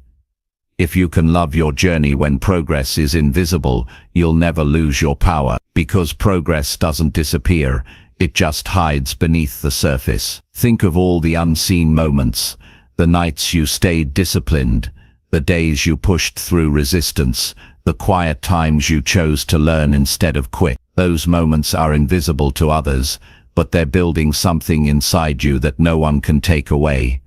When you love your journey, you shift your focus from outcome to effort. You start celebrating the act of showing up instead of only the result. You begin to value who you are becoming more than what you're getting. That's a deeper kind of success, one that lasts beyond the goal itself. Because goals can be reached and forgotten, but growth stays with you. Sometimes, slow progress feels like no progress. You might be working hard and feel like you're stuck in the same place, but you're not. You're developing endurance. You're learning consistency. You're learning how to keep your promise to yourself. Those lessons don't show up in results, they show up in character. And that's what slow seasons teach you best. Who you truly are when no one's clapping, when nothing seems to work, when the only thing you have left is your determination. Every challenge is part of the path, not a distraction from it. When results come slowly, it's not a sign that you're failing. It's an invitation to grow deeper roots. Fast growth looks exciting, but it doesn't last. Slow growth builds a foundation strong enough to handle the weight of your dreams. The longer it takes, the stronger you become. There will be days when you want to give up, days when you question if it's worth it, days when you wonder if your effort even matters. Those are the days to pause, breathe, and remember why you started. You began this journey for a reason. That reason hasn't changed just because progress slows. What you're building still matters. The results are coming, but they require time, patience, and consistency. Learning to love the journey also means learning to find joy in the small things. The satisfaction of completing one more day of effort, the pride of sticking to your value, the calm of knowing you didn't quit. These little victories are what sustain you through long stretches of waiting. You don't have to wait for big moments to feel proud. You can find pride in the simple act of perseverance. Patience is not passive. It's active. It's staying committed when everything in you wants to stop. It's trusting that your hard work will pay off, even if it's not today. That's what separates dreamers from achievers. Dreamers want it now. Achievers are willing to wait as long as it takes. You can't rush transformation. You can't force growth to happen faster. Everything meaningful takes time to mature. The person you're becoming is being shaped by the effort you're putting in right now. The slow seasons are not wasted. They're preparing you for the moments when everything finally aligns. Loving your journey means releasing the need to control the outcome. It means accepting that you're not behind. You're just in process. When you stop measuring success by how far you still have to go and start appreciating how far you've already come, your energy changes. You begin to work with peace instead of pressure. Sometimes the delay in results is protection. You might not be ready for what you're asking for yet. Life gives you time to grow into the version of yourself who can handle it. That waiting time isn't punishment, it's preparation. Every day you keep showing up, you're building capacity, patience, and maturity. Gratitude is the key to loving your journey. When you focus on what's going right, you start seeing more of it. Gratitude shifts your attention from what's missing to what's growing. Even when results are slow, there's always progress happening somewhere, inside your habits, your mindset, your character. Gratitude opens your eyes to see it. It's also important to detach your worth from your results. You are not your achievement. You are not your numbers, your goals, or your outcomes. You are the effort, the discipline, the courage, and the resilience that you bring every day. That's what defines you. That's what makes your journey meaningful. Every journey has plateaus, moments when nothing seems to move. But those plateaus are where growth consolidates. They are the pauses before breakthroughs. You might not see it now, But one day you'll look back and realize that the slow periods were the ones that shaped you the most. They taught you patience, humility, and persistence. The beauty of a slow journey is that it allows you to appreciate the details. You notice the lessons you would have missed if everything happened quickly. You develop empathy, understanding, and perspective. You stop rushing through life and start experiencing. And when success finally arrives, you'll appreciate it on a deeper level, because you know what it took to get there. Loving your journey means being kind to yourself along the way. It means allowing mistakes, forgiving yourself, and starting again. It means understanding that growth doesn't demand perfection. It demands persistence. You don't need to get everything right. You just need to keep moving forward. You can't enjoy the destination if you despise the road. The journey is what builds your story. It's where your lessons, memories, and strength come from. Don't rush through it trying to reach the end. Each day is part of the masterpiece, even the frustrating ones. When results come slowly, remind yourself that nothing meaningful is instant. The trees that last centuries grow the slowest. The people who endure are the ones who stayed faithful during quiet seasons. If you can keep your heart open and your effort steady, life will eventually reward your persistence. Every small action is part of the greater picture. Every day you stay consistent is a thread in the fabric of your growth. When you love your journey, you don't waste energy fighting time. You work with it. You trust that everything is unfolding as it should, at the pace it's meant to. So keep showing up, keep believing, even when it's slow. Keep loving the process, even when the results haven't arrived, because one day they will. And when they do, you'll realize that the slow path gave you something faster success never could. Wisdom, depth, and peace. The journey was never just about achieving something. It was about becoming someone. And that becoming is happening right now, in the waiting, in the effort, in the days when nothing seems to move. That's where your strength is forming. That's where your story is being written. Love your journey because it's shaping you into exactly who you're meant to be, one patient step at a time. Chapter 10. Keep becoming the person you once hoped to meet. There was a time in your life when you imagined a better version of yourself. You pictured the person you wanted to become: stronger, calmer, kinder, more confident, more alive. That version wasn't a fantasy. It was a glimpse of what's possible. It was your future self reaching out, reminding you of your potential. Becoming that person is not about perfection. It's about alignment. It's about making daily choices that bring you closer to the person you once hoped to meet. The person you dream of being already lives inside you. You don't have to find them somewhere out there. You build them here, in the quiet, ordinary moments of your life.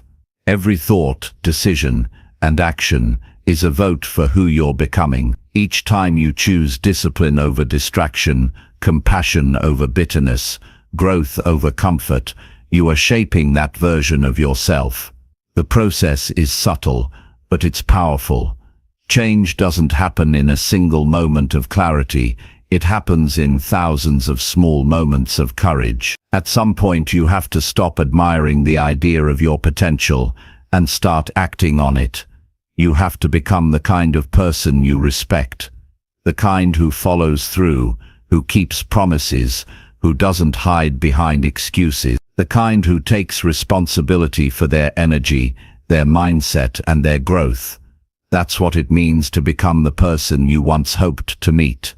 Not to chase an image, but to live with integrity in every area of your life. Many people spend their lives wishing for someone to inspire them, to lift them, to show them how to live. What they don't realize is that they can be that person.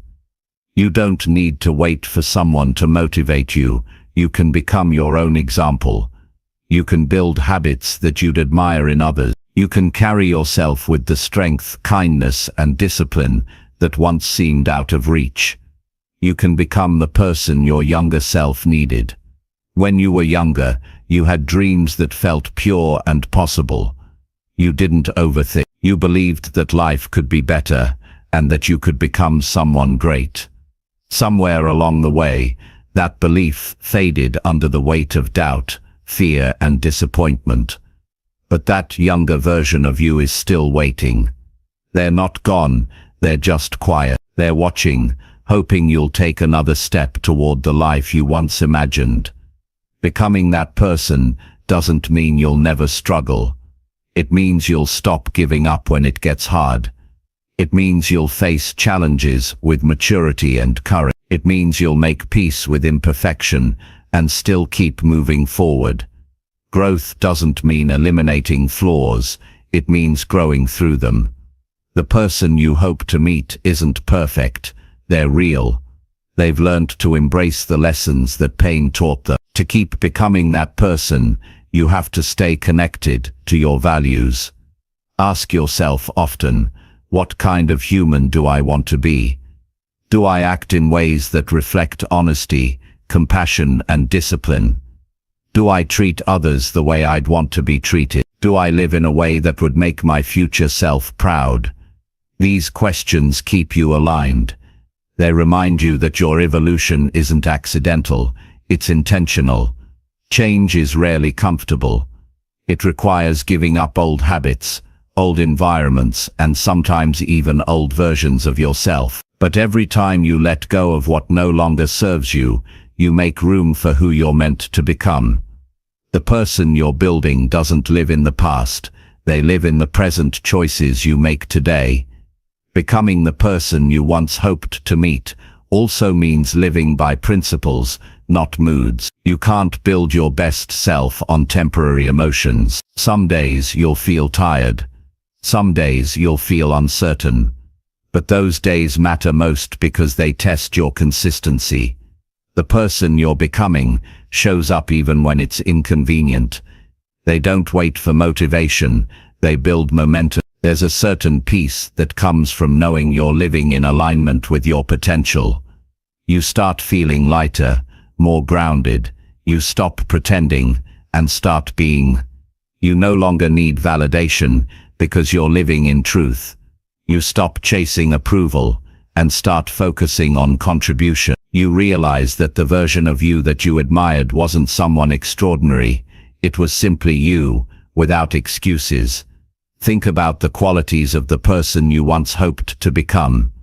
Maybe it was confidence, maybe it was emotional strength, maybe it was wisdom or self-control. Whatever it was, it's not something you're missing, it's something you can practice.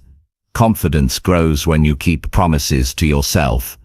Strength develops when you face challenges without quitting. Wisdom comes from reflection and awareness. Every quality you admire can be learned through practice. There's beauty in progress that no one sees.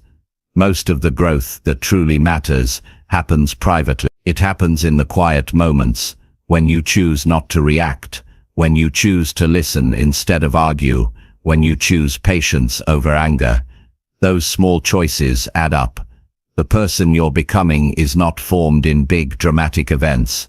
It's built in everyday moments of intention. Sometimes you'll feel like you're not changing fast enough. You'll still fall into old habits. You'll still get discouraged. That's normal. Becoming the person you hoped to meet isn't a straight path. It's a lifelong process. You don't graduate from growth.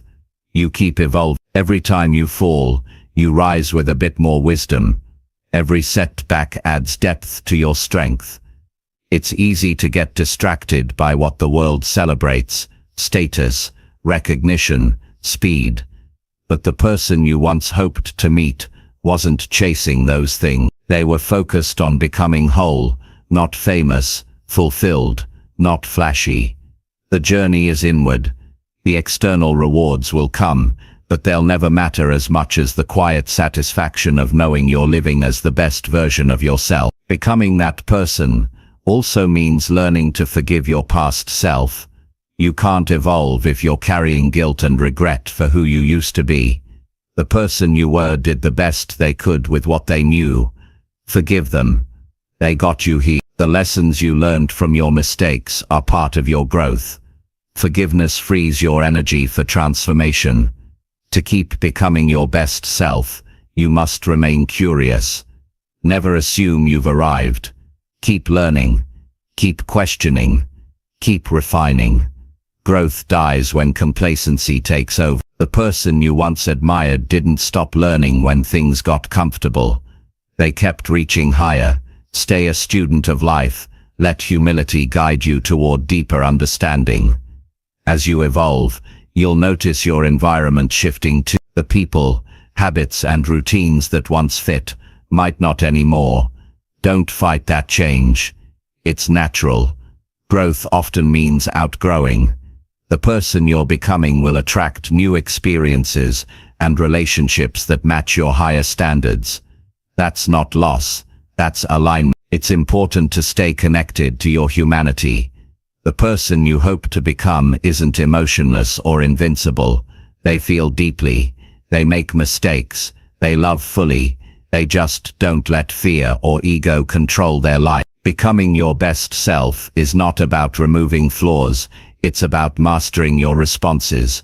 It's about acting with intention even when life tests you. Imagine meeting your ideal self one day. The version of you who has grown through every challenge, who has kept promises, who has lived with authenticity. What would they say to you now? They'd probably thank you. They'd thank you for staying when it was hard, for trying again after failing, for believing even when it didn't make sense. They'd thank you for the discipline, the patience and the persistence that got them there. You are building that gratitude right now, moment by moment. Keep your vision close, not as pressure, but as guidance. Let it remind you why you're doing the work. When you feel lost, reconnect with that image of the person you wanted to be. Let it pull you back into alignment. You don't need to be that person all at once. Just be one step closer each day. There will be times when you outgrow who you hoped to be. That's the beauty of evolution. The person you once dreamed of becoming was your starting point, not your limit. As you grow, your vision will expand. You'll set new standards for yourself. You'll discover qualities you didn't even know you were capable of. Growth doesn't stop when you reach your goals. It begins again at every new level. Becoming the person you hoped to meet is not about speed. It's about direction. It's about moving forward, even slowly, with purpose and heart. You won't always feel like you're progressing, but every small act of integrity moves you closer. The path is not glamorous, but it's meaningful. It's built on consistency, humility and self-respect. In time you'll look back and realize that the person you were searching for has been emerging all along. You'll notice it in your calmness, in your ability to handle challenges, in your willingness to keep learning. You'll realize that the person you once hoped to meet isn't in the future anymore. They're here, in your daily effort, in your present awareness. And when that happens, you'll understand something powerful. The goal was never to reach perfection. The goal was to live in a way that honors your potential. To keep growing, to keep learning, to keep becoming. Not for others, but for yourself. Because life isn't about waiting for the best version of you to appear. It's about showing up each day and building them with your own hands. So keep becoming. Keep refining your thoughts, your habits and your heart. Keep chasing alignment, not approval. Keep practicing kindness, patience and courage. Keep choosing the kind of actions that would make your future self proud. Because one day when you look in the mirror, you'll realize you've become the very person you always needed. The one who didn't give up, the one who lived with purpose, and the one who turned potential into reality. That's the true reward of this journey. Not applause, not perfection, but peace. The peace of knowing that you didn't just dream of who you could be, you became them, and you'll keep becoming, again and again as life unfolds, because growth never ends, and neither does your potential.